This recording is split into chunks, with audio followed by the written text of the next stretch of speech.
अब उसके बाद हम बात करते हैं जर्मनी और move to the Lake District के बारे में बात करते हैं। जब यहाँ पे वर्ड्सवर्थ, कॉलरिज और डॉर्थी जो है ट्रेवल करते हैं जर्मनी ऑटम सीजन में।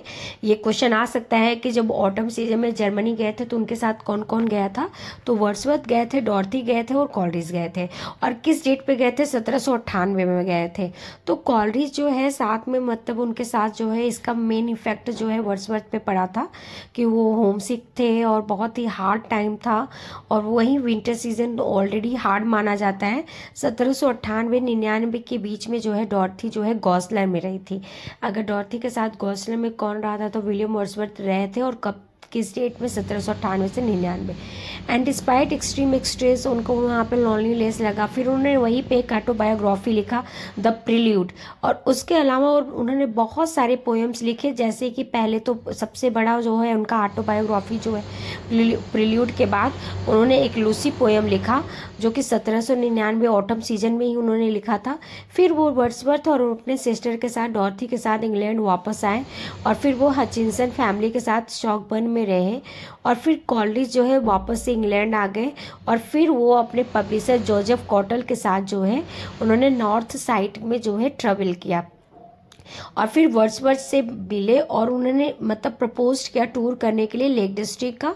फिर उसके बाद जो है अपने भाई मतलब सेटलिंग हुए डॉब कॉटेज में लेक डिस्ट्रिक्ट। वहाँ से उन्होंने जो है रॉबर्ट सौदे पोएट थे, उनके पास ही थे वर्ड्सवर्थ, कॉलरिज। तो इसीलिए इन तीनों लोगों को लेक पोएट कहा जाता है क्योंकि उन्होंने जो है डॉब कॉटेज में रहने का डिसाइड किया, जो कि ग्रेसमेयर एक लेक डिस्ट्रिक्ट के पास पड़ता है। और वही पास ही में रॉबर्ट सौदे भी थे, कॉलरिज भी थे और जो है विलियम वर्ड्सवर्थ।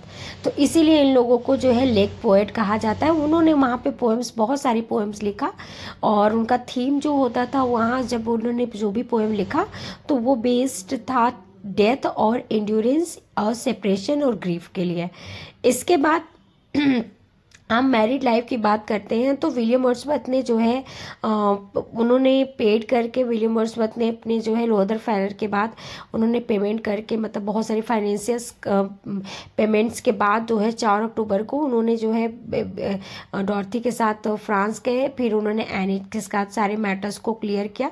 फिर वो अपने चाइल्डहुड फ्रेंड मैरी हैचिसन के साथ वो जो है ऑल सेंट चर्च में ब्रॉम्पटन में शादी किया। फिर वो लोग कपल जो है कंटिन्यू रहने लगे। और उसके बाद जो है मैरी ने बर्थ दिया फर्स्ट 5 चिल्ड्रेन में एंड 3 जो है प्रीडिसीस्ड हो गए एंड विलियम के बाद।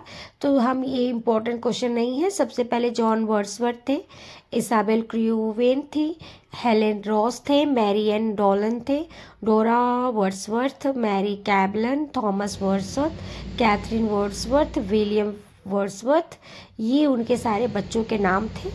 ये आप सबको आई थिंक समझ में आ गया होगा।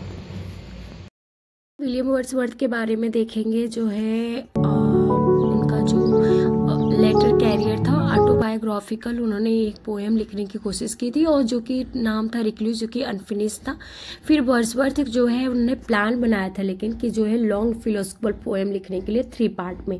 तो पहला जो है उनका नाम था रिक्लूज, लेकिन बाद में उन्होंने ऑटोबायोग्राफिकल कंप्लीट किया जिसको कि फर्स्ट नेम दिया गया था पोएम टू कॉलरिज। फिर उसके बाद चेंज कर दिया गया द प्रिल्यूड में।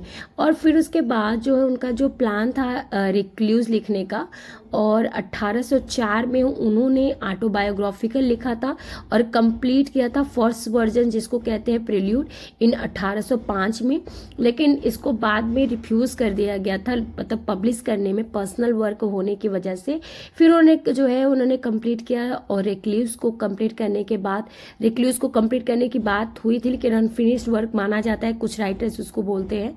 और क्योंकि वो उनके भाई की जो है जॉन की जो है डेथ हो चुकी थी 1805 में, तो काफ़ी मतलब उससे अफेक्ट हुए थे, उसकी वजह से वही रीज़न था। फिर उसके बाद उन्होंने एक शॉर्ट वर्क लिखा इसी टाइम पे, lines written a few miles above Tintern Abbey. इसके बाद इस पे क्रिटिकल डिबेट हुआ था। फिर ये कॉलरिज फिलोसफिकल, आपको पता ही है कि फिलोसफिकल पोएट राइटर थे। इसके बाद इन्होंने जो है रेवोल्यूशनरी पेरिस में उन्होंने जो है ट्रैवल किया था 1792 में। फिर 22 ईयर्स ओल्ड जो है उन्होंने mysterious travel John walking Stuart से मिले थे। फिर उसके बाद 30 ईयर्स वॉन्डरिंग करने के बाद मद्रास से इंडिया, पर्सिया, अरबिया क्रॉस किया, अफ्रीका, यूरोप करने यहाँ उन्होंने ट्रैवल किया।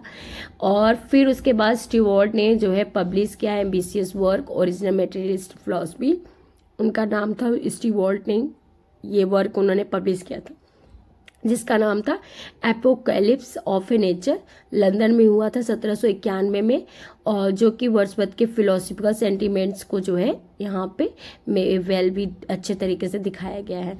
फिर 1807 में वर्ड्सवर्थ ने poem in a volumes publish किया, ode intimation of the immortality for recollections of a early childhood. और वर्ड्सवर्थ ने फिर लिरिकल बैलेट्स के लिए जाने लगे।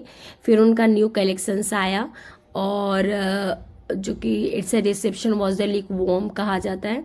फिर 1810 में वर्ड्सवर्थ और कॉलेज जो है स्ट्रेंज हो गए, लेटर ओपीएम एडिक्शन उनके हो गया। फिर 1812 में उनके थॉमस का 6 ईयर्स में डेथ हो गई, 6 मंथ के बाद after the death of the 3 years old Catherine का। फिर उन्होंने जो है उनको अपॉइंटमेंट किया as a distributor of stamp जो है वेस्ट मॉरलैंड में, स्टिपेंड 400 पाउंड में। फिर उसके बाद फाइनेंस सिक्योर हो गए। फिर 1813 में वो अपने फैमिली के साथ इंक्लूडिंग डॉर्थी के साथ जो है राइडल माउंटेन एम्बेल साइड में आ गए। फिर वहाँ पे उन्होंने अपने बाकी टाइम जो है लास्ट टाइम पे उन्होंने अपनी लाइफ स्पेंड जो है राइडल माउंट एम्बेल साइड में किया था। ओके